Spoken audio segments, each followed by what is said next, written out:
신명기 13장 1절에서 18절까지의 말씀입니다. 지난주 저희가 봤었던 말씀이 12장 15절에서 32절까지의 말씀이었습니다. 피는 생명이라고 말씀해 주셨습니다. 고기를 먹을 때 피는 물같이 땅에 다 쏟아야 한다고 말씀해 주셨죠. 이스라엘 자손들이 가나안 땅에 들어가서 살게 된 후에 하나님께 예물로 드리는 짐승은 꼭 하나님의 제단 앞에 그 피를 뿌려야 합니다.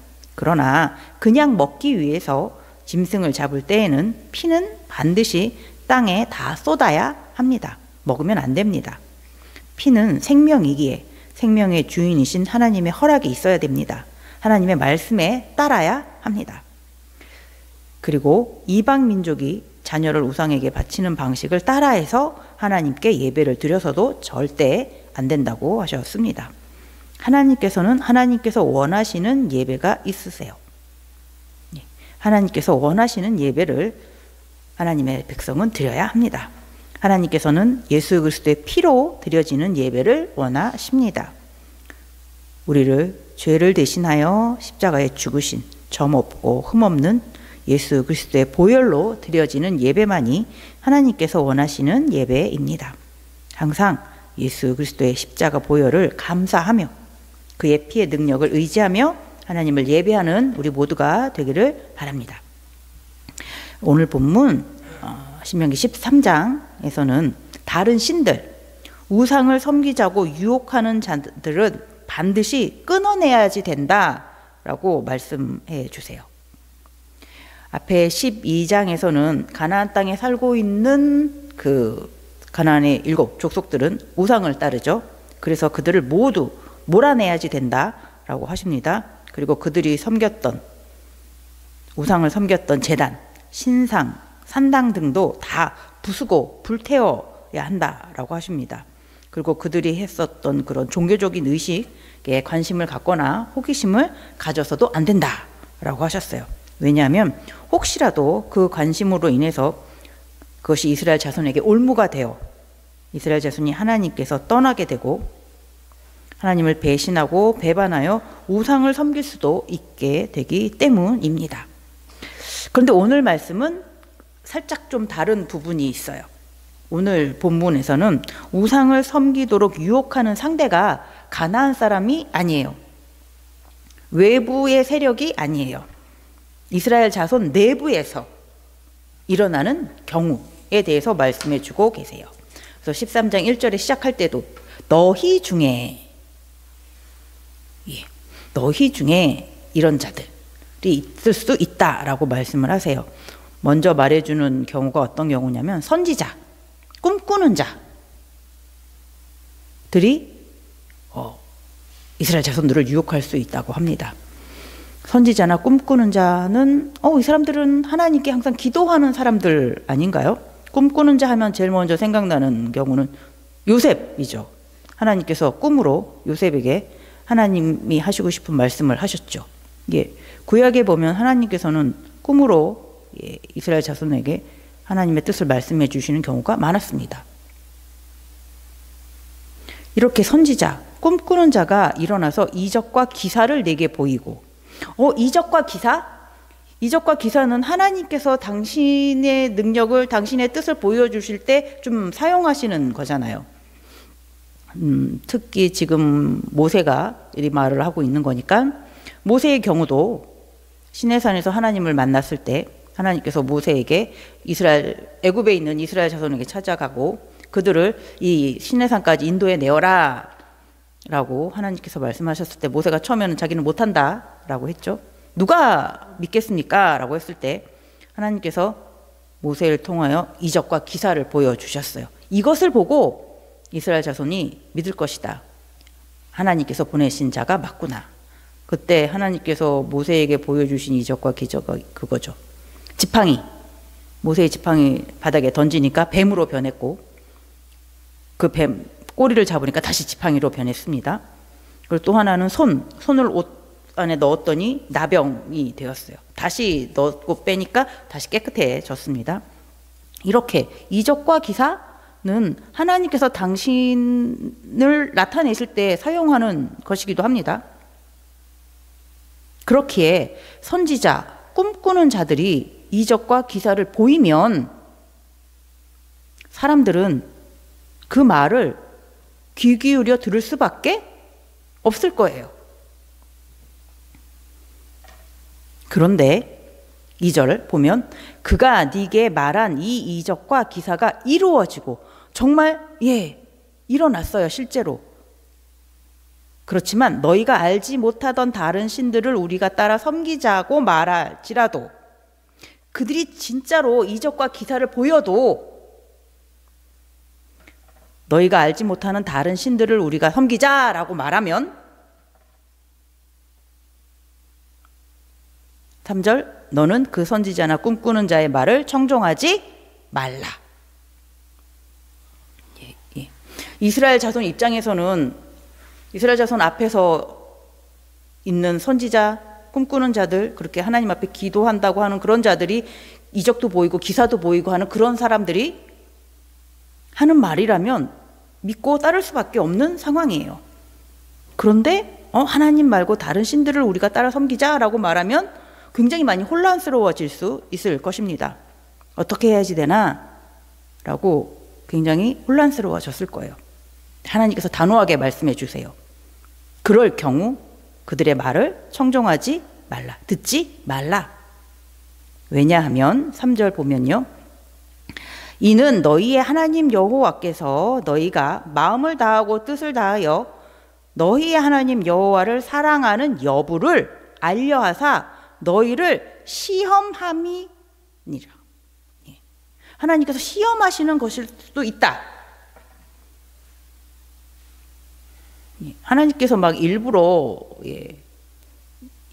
이 사람들을 통해서 이스라엘 자손들을 헷갈리게 하려고 유혹하려고 하시는 것은 아니겠죠. 그 거짓된 자들이 하는 그 유혹을 하나님께서 지켜보시면서 과연 이스라엘 자손들은 하나님만을 섬기겠다고 약속을 했었는데 과연 끝까지 하나님만을 섬기는지 하나님께서 지켜보실 수 있다. 시험하시는 것일 수 있다라고 말씀하세요.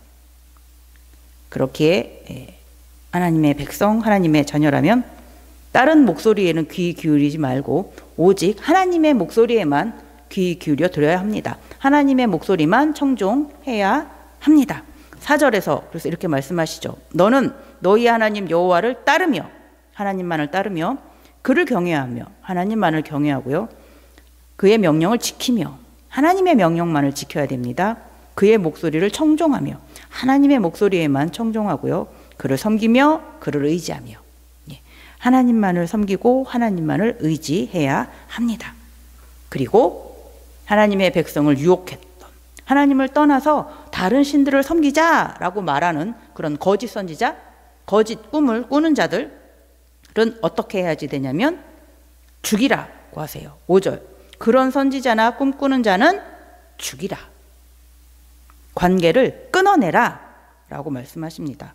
출애굽기 22장 20절에 여호와 외에 다른 신에게 제사를 드리는 자는 멸할지니라 라고 말씀해 주셨어요. 그것처럼 하나님을 배신하게 하려고 하는 꾀하는 자, 유혹하는 자는 하나님의 백성에서 제하여 버려야 됩니다.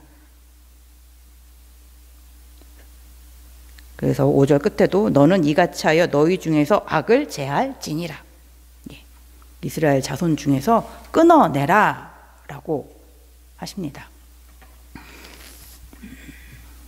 입장을 바꿔서 오늘날 만약에 꽤 좀 이름이 좀 알려진 그런 목사님이 이적도 행하고 기사를 행하면 많은 사람들이 그 목사님 앞으로 몰려들겠죠?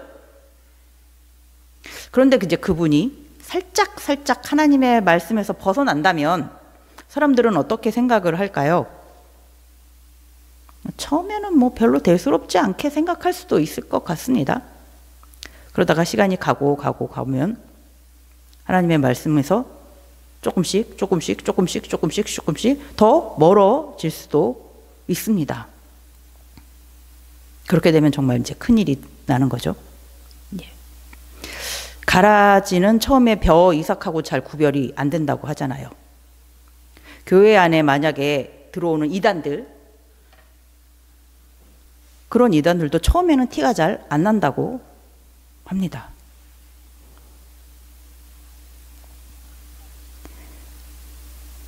그렇게 거짓된 자들이 하나님만을 사랑하지 않아도 돼. 살짝은 다른 것도 같이 사랑해도 돼. 그렇게 유혹해 올 수 있습니다. 하나님 이외에 다른 것도 살짝 같이 사랑해도 된다라고 유혹하는 말은 청종하지 않는 성도 여러분들이 되시기 바랍니다. 항상 하나님의 말씀만을 청종하는, 마음을 다하고 뜻을 다하여 하나님만을 사랑하는 우리 모두가 되기를 바랍니다.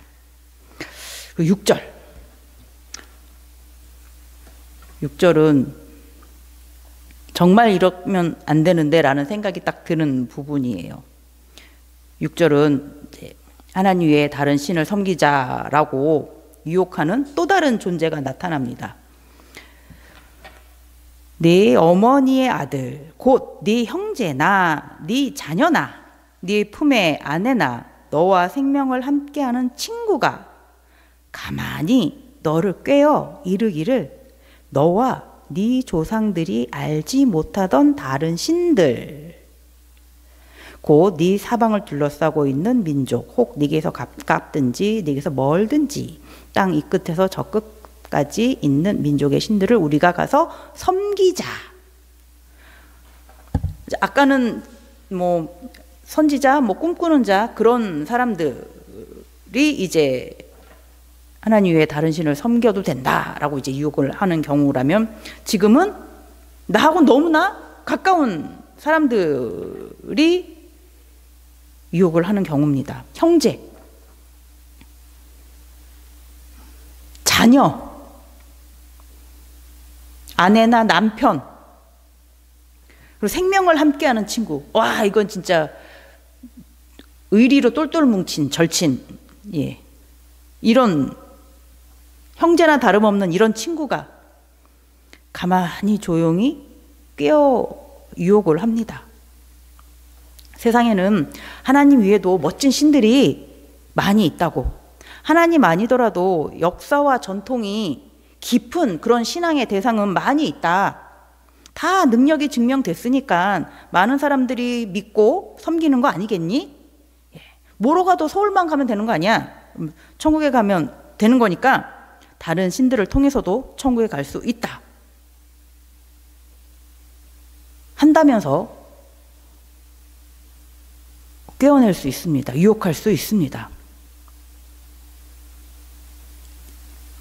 너무나 안타까운 상황이에요. 정말 여기 계신 모든 분들에게는 이런 경우가 일어나지 않기를 바랍니다. 상상만 해도 너무 슬픈 그런 경우예요. 앞서서 봤던 선지자나 꿈꾸는 자의 뭐 기사, 이적, 그들의 유혹은 뭐 여러 사람들하고 같이 있는 자리에서 들은 거니까 좀 더 냉정하게 상의하고 고민하고 그리고 결정을 지을 수가 있죠. 그런데 나랑 너무 가까운 형제, 자매, 아내나 남편, 절친이 이렇게 유혹을 한다면, 하나님을 향한 나의 신앙을 막 이렇게 흔든다면 냉정하게 결정할 수 있을까요? 굉장히 어려울 수 있습니다. 하지만 하나님께서는 단호하게 말씀을 하십니다. 8절, 9절 보면은 너는 그를 따르지 말라. 그들의 말을 듣지도 말라. 그들을 긍휼히 여기지도 말라. 애석하게 여기지도 말아라. 덮어 숨기지도 말아라. 다른 사람들이 이 사람들의 말을 들으면 다른 사람들은 좀 더 냉정하게 이 사람들을 바라보겠죠? 그럴 테니까 숨기지도 말라고 하세요. 9절, 너는 용서 없이 그를 죽이되. 용서 없이 죽이라고 말씀하십니다. 불쌍히 여기지 말라고 하세요. 애석하게 여기지 말고 덮어서 숨기지도 말고 용서하지도 말고 그냥 죽이라고 하십니다. 그러면서 네가 먼저 그에게 손을 대고 후에 뭇 백성이 손을 대라. 돌로 쳐서 죽일 때 네가 먼저 제일 돌을 들고 그에게 던지라 라고 말씀을 하시는 거예요. 왜냐하면 너의 형제, 자녀, 아내나 남편, 절친이 정말 하나님 외에 다른 신을 섬기자라고 했다고 증인이 되는 것이기 때문이죠. 그 증언이 사실이다라는 것을 나타내기 위해서 너가 제일 먼저 그에게 돌을 던져라. 그렇게 단호하게 끊어내라 라고 말씀하십니다. 그것은 하나님께서 굉장히 싫어하신다, 싫어하는 일이다 라는 것을 지금 말씀해 주고 계시는 거죠. 마가복음 9장 43절 47절에서는 예수님이 네 손이 너를 만약에 범죄케 한다면 그 한 손을 찍어버리라 라고 하셨어요. 그리고 네 발이 너를 범죄케 한다면 그 발 하나도 찍어버려야 한다. 그리고 네 눈이 너를 범죄케 했다면 그 눈 하나를 찍어버려야지 된다라고 예수님이 말씀하셨어요. 그래서 꺼지지 않는 지옥불 속에 들어가는 것보다는 한 손이 없는, 한 발이 없는, 한 눈이 없는 그런 장애의 상태로라도 천국에 가는 것이 나은 일이다라고 말씀하셨습니다. 하나님께서 가증하게 여기는 일을 하는 것은 모든 것을 다 끊어내기를 바라십니다. 마태복음 10장 37절에서도 예수님이 말씀하시죠. 아버지나 어머니를 나보다 더 사랑하는 자는 내게 합당하지 아니하고 아들이나 딸을 나보다 더 사랑하는 자도 내게 합당하지 아니하며. 하나님만을 사랑하는 것이 합당합니다. 하나님만을 사랑하라고 예수님께서 말씀해 주고 계십니다. 사랑하는 가족의 말을, 친구의 말을 청종하는 것보다 하나님의 말씀을 더 청종해야 합니다.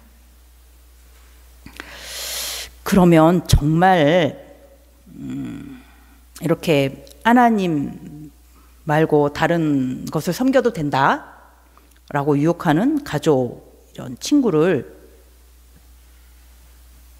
지금도 돌로 쳐서 죽여야지 될까요? 큰일 나죠. 경찰 뜨죠. 그러면서 사람들 그러죠. 저 교회 이단이다 그럴 거예요. 사람을 돌로 쳐서 죽인다라고. 예. 그럼 지금은 어떻게 해야지 될까요? 예. 고린도전서 5장 11절에서 13절 같이 보겠습니다. 이제 내가 너희에게 쓴 것은 만일 어떤 형제가 일컫는 자가 음행하거나 탐욕을 부리거나 우상 숭배를 하거나 모욕하거나 술 취하거나 속여 빼앗거든 사귀지도 말고 그런 자와는 함께 먹지도 말라 함이라. 밖에 있는 사람들을 판단하는 것이야 내게 무슨 상관이 있으리요마는 교회 안에 있는 사람들이야 너희가 판단하지 아니하랴. 밖에 있는 사람들은 하나님이 심판하시려니와 이 악한 사람은 너희 중에서 내쫓으라. 예, 사도 바울이 알려주었습니다. 하나님께서 가증히 여기는 것을 교회 안에서도 하는 자들이 있다면 절대로 가까이 하지 말라. 교회에서 내쫓으라 라고 말합니다. 예, 이들과는 같이 믿음 생활을 하면 안 된다. 그렇죠. 같이 믿음 생활을 할 수가 없는 상황이죠. 그들은 정말 하나님께서 기뻐하시는 것을 하지 않고 하나님께서 가증히 여기는 것을 하려고 하는 것이니까 같이 믿음 생활을 할 수가 없는 상태이죠. 사랑하는 가족, 친구가 하나님을 좀 멀리해. 다른 것도 같이 섬겨도 돼. 하나님보다 나를 좀 더 사랑해주면 안 돼? 예. 하나님과 세상을 좀 균형 있게 똑같이 사랑해도 되잖아 라고 유혹해 올 수 있습니다. 정말 그런 상황이 된다면 마음 아프고 슬프지만 하나님의 말씀을 의지하며 냉정하게 바라보는 우리가 되어야겠습니다. 그들과 거리를 두고 살아가는 우리가 되어야겠습니다. 오직 하나님의 목소리만 청종하는 성도, 마음을 다하고 뜻을 다하여 하나님을 사랑하는 우리가 되어야겠습니다. 그리고 이제 13절 보면은 이번에는 한 성읍에 하나님을 배반하고 우상을 섬기게 되는 상황이 된다면 그때는 어떻게 해야지 되느냐라고 하나님께서 알려주세요. 하나님께서 네게 주어 거주하게 하시는 한 성읍에 대하여 네게 소문이 들리기를. 이제 이스라엘 자손들이 가나안 땅에 들어갔습니다. 가나안에 있는 사람들을 다 몰아내고 이제 가나안 땅을 차지하고 각 지파별로 다 땅을 나누어서 이제 살게 되었을 때, 거주하게 되었는데 소문이 들리는 거예요. 어떤 소문이냐면 너희 가운데서 어떤 불량배가 일어나서 그 성읍 주민들을 유혹하여 이르기를 너희가 알지 못하던 다른 신들을 우리가 가서 섬기자 하거든. 어떤 불량배가, 아주 불량한 사람인 거죠. 하나님 앞에 아주 불량한 생각을 하고 있는 사람인 거죠. 그 사람들이 그 성읍의 주민들을 다 유혹을 하는 겁니다. 우리가 다른 신을 섬기자, 하나님 외에 다른 신을 섬기자라고 하는 경우예요. 이 불량한 사람이 많은 사람들을 이렇게 그 성읍 주민들을 다 이렇게 설득하고 선동할 수 있을 정도라면 꽤 영향력이 있는 사람이어야 되겠죠. 그냥 진짜 힘으로 영향력이 있던가 돈으로 영향력이 있던가 아니면 권력으로 영향력이 있던가 그 성읍 사람들을 다 유혹에 빠지게 하려면 꽤 영향력이 있는 사람이 되어야 할 것입니다. 이렇게 한 성읍이 하나님을 떠나 다른 신을 섬긴다라는 소문이 들리면 그때는 어떻게 해야지 되느냐. 14절, 너는 자세히 묻고 살펴보아서 이런 가증한 일이 너희 가운데 있다는 것이 확실한 사실로 드러나면, 자세히 살펴보라고 하세요. 소문 듣고 아니 그냥 판단하지 말고 자세히 묻고 살펴봐야지 된다. 확실한지 안 한지 자세히 살펴봐야지 된다라고 하십니다. 확실하게 증명이 돼야지 돼요. 왜냐하면 이거는 그 성읍 사람들의 생과 사가 달려있는 문제입니다. 만약에 거짓 소문일 수도 있잖아요. 누군가가 그 성읍에 대해서 불만을 품고 그 소문에 대해서 안 좋은 소문을 냈을 수도 있죠. 아니면 누군가가 진짜 그 성읍이 어떤 것이 탐이 나가지고 갖고 싶어가지고 저 성읍을 흐트러뜨려 놓으려고 그걸 모함하는 걸 수도 있고요. 그러니까 정확하게 사실을 확인해 봐야지 된다라고 먼저 하나님께서 말씀해 주십니다. 그러면서 정확하게 사실로 드러났다면 15절, 너는 마땅히 그 성읍 주민을 칼로 죽이고 그 성읍의 주민들을 다 죽여야지 된다라고 하세요. 그 성읍과 그 가운데 거주하는 모든 것과 그 가축을 칼로 진멸하고 가축도 다 죽여야지 된다라고 하세요. 물건들도 다 불살라 버리라고 하십니다. 그래서 그 성읍이 영구히 폐허가 되도록 다시 건축되지 않도록 해야지 된다. 진멸해야지 된다라고 말씀하세요. 열왕기하 17장 19절 20절 보면 하나님께 징계를 받는 모습이 보입니다. 유다도 그들의 하나님 여호와의 명령을 지키지 아니하고 이스라엘 사람들이 만든 관습을 행하였으므로 여호와께서 이스라엘의 온 족속을 버리사 괴롭게 하시며 노략군의 손에 넘기시고 마침내 그의 앞에서 쫓아내시니라. 남유다 북이스라엘 모두 하나님의 명령을 지키지 않았습니다. 우상을 섬기게 되었습니다. 그래서 하나님께서 이스라엘 온 족속을 버리시게 되었습니다. 괴롭게 하셨죠. 아수르가 침략하고 바벨론이 침략을 해서 괴로움을 당했습니다.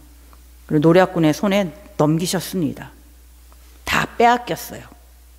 많은 사람들이 죽고 성전의 아름다운 것들이 다 빼앗기고 많은 사람들이 또 포로로 끌려가게 되었습니다. 그리고 70년이 지난 후에 다시 돌아올 수 있게 되는 이런 징계를 이스라엘 자손들이 받게 되었습니다.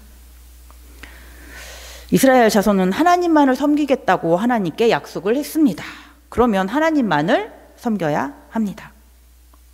신명기 4장 40절에 오늘 내가 네게 명령하는 여호와의 규례와 명령을 지키라. 너와 네 후손이 복을 받아 네 하나님 여호와께서 네게 주시는 땅에서 한없이 오래 살리라. 하나님의 약속대로 하나님만을 섬기고 하나님의 말씀을 청정하고 하나님만을 사랑하면서 산다면 하나님은 이스라엘 자손을 번성하게 해주신다고 하셨습니다. 젖과 꿀이 흐르는 땅, 아름다운 땅에서 평안하게 풍요롭게 오래오래 살 수 있을 것이다 라고 약속해 주셨어요. 하지만 하나님 외에 다른 신을 섬기는 그런 자의 말을 따르면 이 아름다운 땅에서 쫓겨나게 된다고 하십니다. 하나님의 자녀, 성도를 유혹해 오는 소리가 교회 밖에서 하나님을 믿지 않는 자가 유혹을 한다면 그거는 쉽게 구분할 수 있습니다. 그러면서 또 단호히 끊어내기도 쉽습니다. 그런데 교회 내부에서 또 개인적으로 가까운 사람들이 그렇게 우리의 믿음을 흔드는 그런 유혹의 말을 한다면 쉽게 끊어낼 수가 어려울 수 있습니다. 하지만 이런 일은 일어날 수 있는 일입니다. 베드로 후서 2장 1절 같이 읽어보겠습니다. 그러나 백성 가운데 또한 거짓 선지자들이 일어났었나니 이와 같이 너희 중에도 거짓 선생들이 있으리라. 그들은 멸망하게 할 이단을 가만히 끌어들여 자기들을 사신 줄을 부인하고 임박한 멸망을 스스로 취하는 자들이라. 아멘. 거짓 선지자는 언제나 교회에 나타날 수 있습니다. 사탄은 우는 사자같이 삼킬 자를 찾고 있습니다. 성도 옆을 항상 서성거리고 있습니다. 그러므로 우리는 항상 긴장하며 깨어 있어야 합니다. 하나님의 말씀만을 청종하고 하나님을 사랑하며 사는 성도가 되어야 합니다. 오늘 말씀 5절과 10절에서 보면은 너희를 애굽 땅에서 인도하여 내시며 종되었던 집에서 속량하신 하나님, 그는 애굽 땅 종되었던 집에서 너를 인도하여 내신 네 하나님 여호와라. 예. 이스라엘 자손에게는 애굽에서 노예 생활로 고통받고 있는 그 속에서 구원해 주신 하나님이십니다. 자유를 주신 하나님이십니다. 평안을 주신 하나님이십니다. 새로운 삶을 주신 하나님이세요. 성도 된 우리에게도 하나님은 새로운 삶을 주신 하나님이시죠. 죄와 사망에서 구원해 주신 하나님이십니다. 이것을 항상 기억해야 하겠습니다. 죄의 종으로 있던 우리를, 사망의 길로 갈 수밖에 없었던 우리를 긍휼히 여기시고 구원의 길로 인도해 주신 하나님의 사랑을 항상 기억해야겠습니다. 우리의 죄값을 대신해서 십자가에 죽으신 예수님의 희생을 또한 잊지 말아야겠습니다. 하나님 이외에 세상 그 누구, 그 무엇도 우리를 죄와 사망에서 구원해 줄 수는 없습니다. 우리를 하나님처럼 사랑해 주는 그 누구도 그 무엇도 세상에는 없습니다. 우리를 살리기 위해서 하나님은 외아들을 희생시키셨습니다. 우리를 살리기 위해서 본체가 하나님이신 예수님께서 우리 죄값을 대신해서 십자가에 죽으셨습니다. 그리고 하나님은 매일 우리와 함께 하고 계십니다. 우리를 지켜보고 계시고 우리를 돌보아주고 계십니다. 이런 하나님을 그래서 우리는 사랑합니다. 하나님에 대한 이 사랑 배신하지 않는 여러분들이 되시기 바랍니다. 항상 하나님의 사랑을 감사하며 살아가는 찬송하는 우리 모두가 되기를 바랍니다. 기도하겠습니다.